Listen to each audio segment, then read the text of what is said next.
Buenos días a todos y a todas.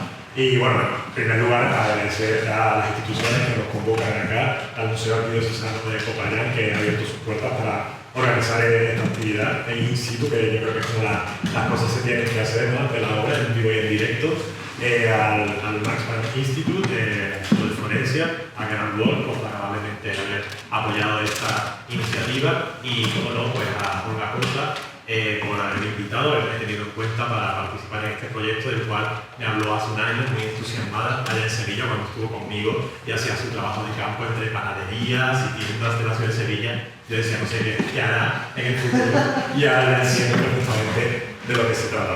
Bueno, para mí es emocionante estar con vosotros, estar reunido con el semillero de Anticolonial y tener la oportunidad de traer la conferencia, charla, ponencia, o en cierta medida creo que va a ser un poco a clase, porque bueno, mi objetivo es acercar la tipología iconográfica de la última cena en el contexto europeo y también ver en cierta medida hasta qué punto afecta a la cultura que hoy en día tenemos nosotros, ¿no?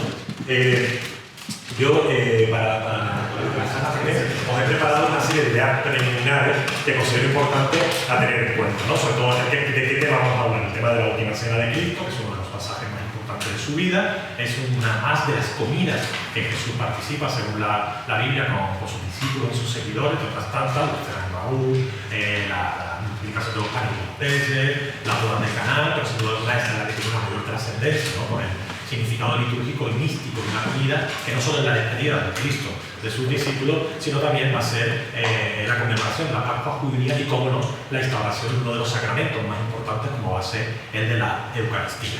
En este sentido, tenemos que partir de una idea preliminar, que son las que yo he puesto aquí, y basándonos en diferentes autores. Uno de ellos, pues me imagino que conocéis a Louis Roth, el autor de la iconografía del arte cristiano, cuando nos habla de la importancia y sobre todo de la doble perspectiva, que es lo que yo voy a tratar, de que se puede hablar de esta imagen de la última cena como acontecimiento, ¿no?, como hecho narrativo, un episodio dramático, y sin duda alguna, ya lo vais a ver en la iconografía, más que en un primer momento ser una comida, es un anuncio, ¿no?, es un anuncio de una traición, ¿no?, de que uno de los seguidores de Cristo lo va a vender, ¿no?, y eso va a quedar muy remarcado en este momento, y por lo tanto es algo simbólico, ¿no?, es algo que va a conllevar posteriormente a configurar, pues, ese pasaje en el que Cristo instituye ese sacramento, que además en la iconografía lo vamos a ver representado ya en el siglo XVI y XVII con otras secuencias posteriores que van a surgir de una ficción narrativa como es la comunión de los apóstoles, ¿no?, siendo Cristo el primer sacerdote que a los apóstoles que están con él, pues les entrega la Eucaristía. El tipo iconográfico, ¿no?, que el propio Roth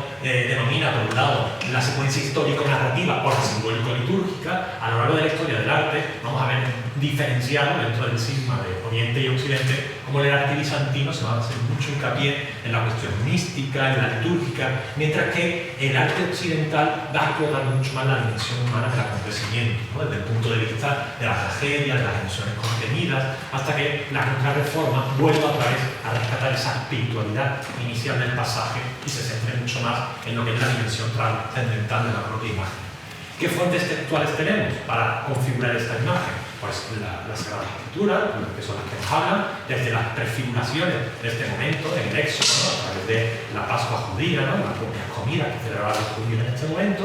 Posteriormente tenemos los 4 evangelios, que en los 4 aparece el pasaje de la última cena, con ciertas disparidades, ya que hay versiones que identifican algunos aspectos u otros que no, ¿no? El momento en el que Cristo, pues, por ejemplo, señala a Judas como el traidor, o San Juan en su propio evangelio como él se marca como el amable, que estaba más cerca de él. Y luego tenemos unas fuentes muy importantes que van a condicionar mucho la iconografía en el siglo XVI y el XVII, como es la patrística. Tenemos, por ejemplo, a San Bernardo de Claraval, que entronca el método del lavatorio de los pies con la cena, y eso lo vamos a ver también reflejado en la iconografía. Es decir, tenemos fundamentos teológicos. Y luego tenemos una corriente, que es una corriente crítica muy racionalista, que alude a que este pasaje no existió, sino que es una ficción narrativa que fue inventada para remarcar una especie de profecía en la que Cristo, pues, anunciaba esa traición, es decir, dejando a un lado, aparcando todo lo que es la cuestión de la comida y lo trascendental, remarcar la traición de que uno de sus discípulos lo iba a vender. Y nosotros lo que vamos a trabajar aquí son las cuestiones de los aspectos visuales. Tenemos mucha bibliografía, tenemos algunos materiales, por ejemplo, el Apolo Pasareto, si lo queréis leer, o lo podemos subir en una web tenemos una tesis doctoral magnífica que se hizo en la Universidad de Valencia, donde hay un equipo de investigación que dirige el profesor Rafael García Michael, dedicado al estudio de los tipos iconográficos, y ahí se leyó una tesis doctoral de Victoria Bernat López en 2022, que analiza todo lo que son los tipos y las variaciones iconográficas, y luego tenemos también algunos otros materiales de artículos o algunos artículos que se centran en el papel de diferentes personajes, Judas o en otros aspectos. En la última cena, lo que tenemos textual nos da un poco de datos, nos da lo básico. Por lo tanto, a la hora de construir la iconografía, los autores se enfrentaron a una libertad compositiva muy amplia. Eso que conllevó a que, al haber tanta libertad, generásemos una complejidad geográfica, escenográfica muy variada en función a lo que cada uno de esos autores y cada uno de los tiempos quiso ir aportando o poniendo, teniendo como base esas fuentes textuales. Es una escena de una gran complejidad escenográfica, aquí mismo lo tenemos. Tiene una fuerte carga simbólica y que siempre desde la lectura de los símbolos que nos aportan, entre otras cosas, los alimentos, que es lo que nosotros vamos a estudiar aquí. Luego hay muchos temas a tratar, que se me escucha bien al fondo o subo al lado. Hay muchos temas a tratar, desde el espacio físico en el que se marca la escena, el cenáculo, desde el número y la posición, la gestualidad de esta escena es importantísima, la forma de la mesa, que a lo largo de la historia del arte va a ir siendo determinante, la distribución de los alimentos, la caracterización gestual. La gestualidad de esta escena es una de las más interesantes de la iconografía cristiana, ¿no?, por la variedad que encontramos, y luego hay una evolución estética que se construye a partir de los condicionantes culturales de cada momento, y eso lo vamos a ir viendo de a poquito.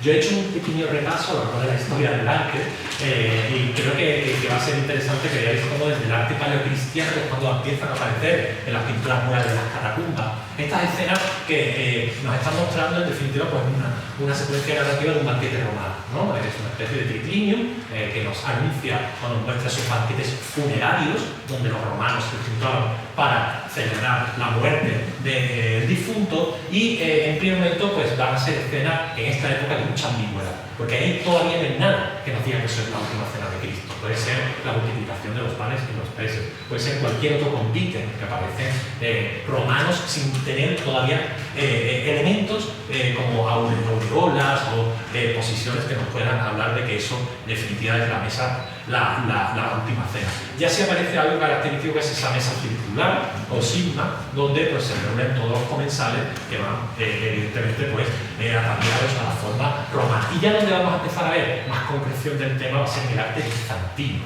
donde seguimos bebiendo de la tradición clásica, lo encontramos ya vinculado por las iglesias a los ábsides, con los mosaicos, seguimos viendo ese banquete romano, donde ya sí identificamos perfectamente a Cristo, que se sienta en un extremo, que es donde se sentaban en Roma los anfitriones y los personajes importantes, como estáis viendo aquí, en este caso, aquí lo estáis viendo, ¿vale? Aquí tenéis a Cristo, aquí lo tenéis también. Esto es arte bizantino que va desde el siglo VI hasta el siglo XI. Ya sabéis que el arte bizantino prácticamente es inamovible y a lo largo de la historia representa los temas de la misma manera. Y luego vamos a encontrar algunos elementos que van a hablarnos y ya vamos a empezar a ver símbolos alimenticios, como es el pez, ¿no? En la cena pascual no había peces, sabemos que se comían el cordero, las hierbas amargas, el vino, el pan, pero el pez va a aparecer como un símbolo de Jesús, cuyo acróstico, aquí lo veis, el acróstico de la palabra pez en griego nos va a hablar de Jesús Cristo, de Dios Hijo y Salvador.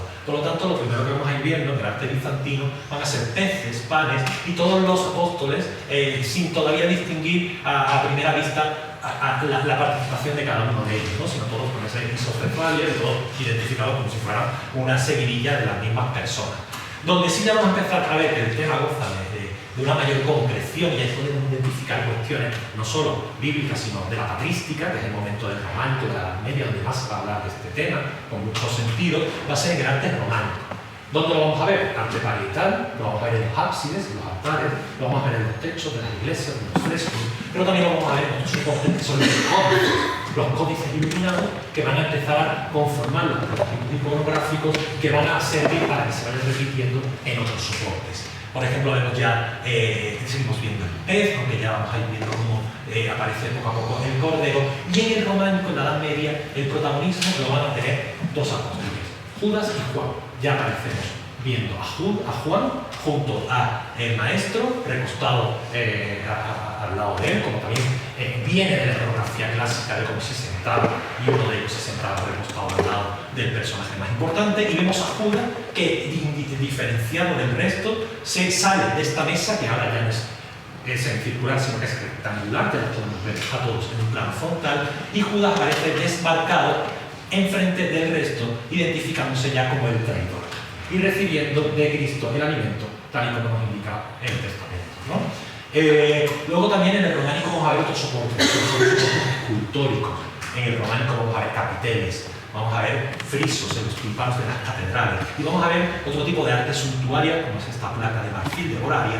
Y en los tres casos yo he querido seleccionar el momento de Cristo alimentando a Judas, que lo tenéis aquí en una pequeña miniatura, donde le salen a Judas bichos de la boca, identificando que es el mal, el que lleva el mal, pero aquí en todos casos es Cristo el que le está dando, en unos casos le está introduciendo un pescado, en otros le está introduciendo un trozo de pan, marcando que es el que lo iba a traicionar. Luego tenemos el gótico, y el gótico sugiere muchos cambios, y aquí los cambios van adaptándose a cuestiones teológicas, litúrgicas. Ya sabéis que el auge de la Eucaristía, a partir del siglo XIII, con la devoción hacia la Eucaristía, las cofradías sacramentales, todo esto va a marcar en una serie de cambios, ¿no? Cristo ya se le identifica perfectamente en el centro, pero además Cristo está revestido como sumo sacerdote que está compartiendo con sus discípulos la Eucaristía. Y ya lo vemos aquí sosteniendo el cáliz, la Eucaristía.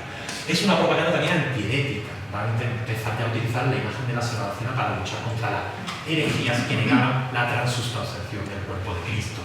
Y por otro lado también vamos a empezar a identificar la comunión de los apóstoles, donde Cristo en la misma cena le está dando la hostia a sus apóstoles. Pero lo más interesante, y lo que también nos conlleva a enlazarlo con nuestro cuadro de Popayán, es cómo los ámbitos van a recrearnos la vida cotidiana, los ámbitos domésticos de la Edad Media europea, ¿no? Con todos esos anacronismos, evidentemente, que estoy detectando desde los vestimentos, los espacios, incluso algo demarcando los criados de la casa. Esta es una imagen emblemática de Bill Brooks, que hizo para la cofradía sacramental de la iglesia de San Lorenzo de Lovaina. Es un gran tríptico enorme, y este cuadro es muy relevante a la hora del estudio de la iconografía, pero también el gótico internacional llegó a la escuela valenciana, donde veis esta representación. Y la mesa luego vuelve a indicarnos que hay cambios. Ya es una mesa redonda, donde todos se sientan alrededor, redonda cuadrada, y vamos viendo también pues, las posiciones y los gestos.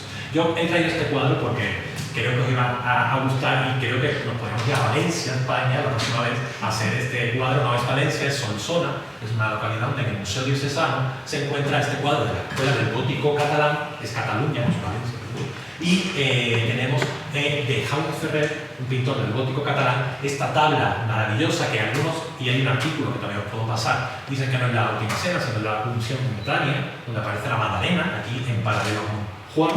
Por lo tanto, la Magdalena es un personaje que no estaba en la última cena, o al menos no lo conocemos. Y mirad lo que es la mesa, con todo este despliegue de alimentos de la época, ¿no? De la dieta mediterránea, y todo este detallismo en las vajillas, que son platos de manises, que es una cerámica muy valiosa de la época, los panes. Y luego aquí tenemos un elemento que me han ayudado mis colegas de la Universidad de Valencia, los iconógrafos, a identificar esto es o me han indicado que es una pata de carne, una pata de cordero, que la están cortando y la están compartiendo con el resto. Pero mirad todo lo que es, cómo podíamos reconstruir, igual que vamos a hacer en Popayán. Si nos fuéramos al Levante español, podríamos con esta mesa hacer lo mismo, ¿no? Con esa riqueza. Y luego ya saltamos al Renacimiento y encontramos pues, también las pinturas sobre fresco. Aquí en el Renacimiento ya se va a monumentalizar el tema, se va a adaptar a los mapas arquitectónicos. Lo vamos a encontrar ya no en tablas para retablos, sino en los refectorios, en los testeros, como el caso de Leonardo, el caso en otros casos, y también en pinturas como son estas del Giotto, que tenemos en diferentes pinturas murales. Vamos a reflexionar aquí sobre lo contemporáneo. Unos más. Reflexión sobre lo contemporáneo, y luego también implicado la cuestión del humanismo, ¿no? Que también pues, nos va a ayudar. Y el Renacimiento, ya en el siglo XVI, la escuela italiana va a derivar en una mayor experimentación creativa, ¿no? Dado el interés por el despliegue academicista, las escuelas venecianas, todo lo que son las escuelas italianas van a usar este tema como campo de experimentación para jugar con el espacio, la luz, la sombra, y tenemos aquí estos cuadros de pintor Tintoretto, Veronese, tan maravillosos, que nos van a hablar y van a intentar salirse del orden tradicional de la composición, jugando sobre todo con las perspectivas de los espacios, ¿no? Como en estos casos de las pinturas de la escuela veneciana. El del grabado es fundamental hablar. A partir del siglo XVI encontramos muchísimas estampas y fuentes grabadas que van a servir a los pintores a partir de ahora para utilizar. Son secuencias que prácticamente no difieren en lo que es pues, todo lo que son las fórmulas, el interés de lo gestual, la escenografía y sobre todo conectarlo también con el lavatorio de Cristo. Yo he puesto aquí pues, grabado desde Musán de 1544, los grabados de Dietrich para sus historias de los evangelios, pero sobre todo los grabados ya más adelantados de fines del XVI, principios del XVII, que son los que en la pintura hispanoamericana, que vienen algo más a servir también como modelos y como así están en el proyecto Pesca demostrado. Y fijaros el lavatorio, como aparece simbolizado en la incorporación de estas jarras, estas palanganas, que nos van a hablar también de esa comunicación entre ambos casos. Ya centrándonos en la escuela española y abordando un poco más la tradición manierista, tenemos bueno, algunas pinturas, Juan de Juanes, que es un pintor valenciano que se formó en el Renacimiento italiano, donde hereda los modelos italianos, la fuente grabada, se simplifica mucho más el tema y fruto de la Contrarreforma, ¿no? Del impulso también que se dio a la Contrarreforma al sacramento eucarístico para luchar contra los protestantes, se va a volver a rescatar ya, magnificar la presencia de Cristo como sacerdote. Este es un cuadro muy interesante porque Juan de Juanes pinta una reliquia de la Catedral de Valencia, que es el Santo Grial, el cáliz que según la tradición dice que utilizó Cristo en la última cena, ¿no? Bueno, Sevilla, Córdoba, la escuela andaluza tienen unas representaciones muy interesantes herederas de lo italiano, ¿no? De la escuela italianizante. Aquí tenemos a Pablo de Céspedes en la mezquita catedral de Córdoba, donde en el sagrario pintó una gran pintura de retablo, incorporando también ya objetos de la vida cotidiana. Yo he intentado identificar esto como porcelana de la China, que perfectamente no podría ser, dado el comercio con el galán de Manila, pero también empezamos a encontrar frutos de la tierra, naranjas, limones, ¿no? Que evidentemente son anacrónicos, porque en la época de Cristo todavía no habían llegado las naranjas a todo este territorio procedente de Oriente, ¿no? Luego tenemos también a Luis Tristán, este cuadro maravilloso que está en el Museo del Prado, donde se introduce el género del bodegón en la mesa. El perro, símbolo de la fidelidad a Cristo, también dicen que se puede interpretar con la maldad, con el maligno. Ahí hay una doble interpretación. Y Luis Tristán tiene estos cuadros maravillosos de gran formato, con una gran teatralidad. Fijaros la vanguardia de la cortina roja. Ese está en el Prado y este está en un pueblo que se llama Cuervo, ¿no? Bueno, también había que traer los refectorios. Quiero poner de los pocos cuadros que todavía tenemos in situ en España y que no suceda la desamortización. Creo que, no sé si Olga me contradice, el único que se conserva todavía en un refectorio en España es la Cartuja de Granada. En el testero del refectorio está el cuadro que pintó un miembro de la Cartuja, Fray Juan Sánchez Cotán, para el testero de esta catedral. Y otro cuadro que ahora es menesa y evidentemente lo ha estudiado muchísimo, es el que formó parte de otra Cartuja, que es la de Sevilla, y que pintó Alonso Vázquez. Ya voy para acá. Este cuadro podríamos hacer un seminario solo de este cuadro, ¿no? Y ahora no sabe bien. Está en el Museo de Bellas Artes de Sevilla, bueno, introduce todo lo que son las piezas de orfebrería típicas de la época, los platos, los alimentos, y aquí estáis viendo la fuente grabada, incluso anteriormente, de la que Alonso Vázquez ve.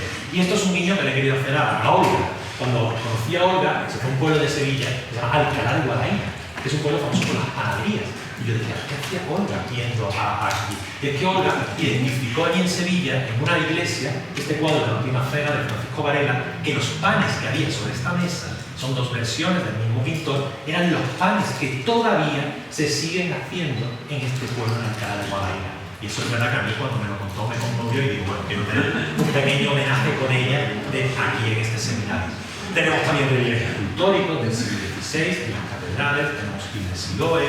Y luego ya para acabar, bueno, acabando el barroco, es otra vez una vuelta atrás, la Contrarreforma, el tenebrismo, el instante de la consagración, la solemnidad. Todo esto hace que desaparezcan esos detalles que nos distraen, que perturban y que quede en la esencia de lo que queremos en esta cena. Un haz de luz que de manera también muy teatral ilumina a Cristo en el momento que está instaurando la Eucaristía y le está repartiendo a sus discípulos la hostia, como veis aquí en una bandeja, donde lo que tenemos son hostias consagradas. Mucha conexión también con la escuela barroca italiana, como veis aquí en este cuadro de Carracci. Y no podía dejar, viniendo de España, la Semana Santa sevillana. Salcillo, que es un gran escultor del Levante español, hizo este maravilloso conjunto escultórico que todavía sale en Semana Santa en Sevilla y donde se encargan de colocar sobre la mesa, imaginaos, hasta piñas. Esto sí quedaría para otro seminario, ¿no? Todo, productos frescos, se hacen comidas para sacar en Semana Santa todos los años esta sagrada cena que luego ha tenido sus repercusiones en la Semana Santa en otras localidades que estamos viendo aquí. Y yo la verdad es que no podía acabar mi conferencia sin hablar de este cuadro, porque para algo me han invitado, siempre que puedo allá. Y bueno, modestamente he identificado la fuente grabada, que es este grabado alemán de la Escuela de Hamburgo, que estáis viendo aquí, de Bernhard y del taller de los Clauber, que es el que evidentemente le llevó a los franciscanos de Popayán para que sirviera como modelo en la secuencia central que estáis viendo aquí. Tampoco voy a entrar en más detalles, porque luego los que me van a suceder van a hablar de él. Y también no quería marginar a los cuadros laterales, evidentemente voy a hablar de la cena, pero San Francisco, que está también prefigurado en el Cristo servido por los ángeles, que es el tema iconográfico que siempre se está apareciendo, porque no conocemos de la historia de San Francisco en ningún caso que se le aparecieron los ángeles, el momento en el que Cristo en el desierto es sostenido por los ángeles. Y tenemos unos cuadros, no he encontrado fuente grabada, es verdad que todos los seminarios nos ayudan, pero debió haber una estampa, un modelo grabado, o algún franciscano que en Sevilla, antes de venir a Popayán, viera este cuadro tan importante de Francisco Pacheco, que estuvo en el refectorio del convento de monjas de Sevilla, que estáis viendo aquí. Y es un tema que también, sobre todo en Andalucía, se va a pintar muchísimo. Cuadros de gran formato del momento de Cristo, y son cuadros maravillosos. Este de Pablo de Césped, que está en Patrimonio Nacional, mirad las mesas con los banquetes de estos bodegones. Y ya el último es el de San Pedro de Alcántara, que es este que veis aquí, alimentando a Cristo. Yo he traído dos pinturas originales además, de Vázquez y de Pérez Goldín, y esta secuencia que es maravillosa, sobre todo por el retrato de Alcántara, que es un retrato que lo representa siguiendo su ejercicio, de la que se conoce tan demacrado, y que es el otro que se nos acompaña, pero casos europeos no he encontrado. Tengo que seguir rastreando, pero los únicos casos que he encontrado de esta escena de Cristo alimentando a San Pedro, que luego si queréis en el debate hablamos un poco más. Y ya como modo de reflexión, que es el último 30 segundos, he leído mucho sobre el tema. Bueno, son 24 minutos. Bueno, yo he traído un artículo del diario El País de España, leí mucho para venir a este seminario, interesarme un poco, es un tema que, sobre todo en Semana Santa, salen muchos cocineros hablando de comieros, no hay mucha divulgación en todo el tema. Pero este artículo me pareció especialmente sugerente del artículo del País, del diario El País, que se titula ¿Qué comida se sirvió en la última cena? Los creadores de Leonardo da Vinci, a Ai Weiwei, se sientan a la mesa de la discordia. Y hay que traer el autor de esta editorial este párrafo. Dice, a pesar de las escasas certezas sobre la célebre comida, pocos episodios de la Biblia han resultado tan atractivos para algunos artistas, y la ausencia de datos, lejos de desincentivarnos, ha espoleado su imaginación, utilizando ese momento cumbre para hacer guiños a espacios y gastronomías locales, pero especialmente para alimentar polémicas. Así, frente a miles de versiones convencionales del pasaje presididas por Cristo en una mesa con escasas viandas, en un espacio sobrio con Judas como único elemento disruptivo, diversos pintores aprovecharon la ocasión para mostrar con heterodoxia y fines ideológicos particulares los alimentos, los espacios y los personajes protagonistas, como es el caso que aquí nos congrega. Muchas gracias y perdón por la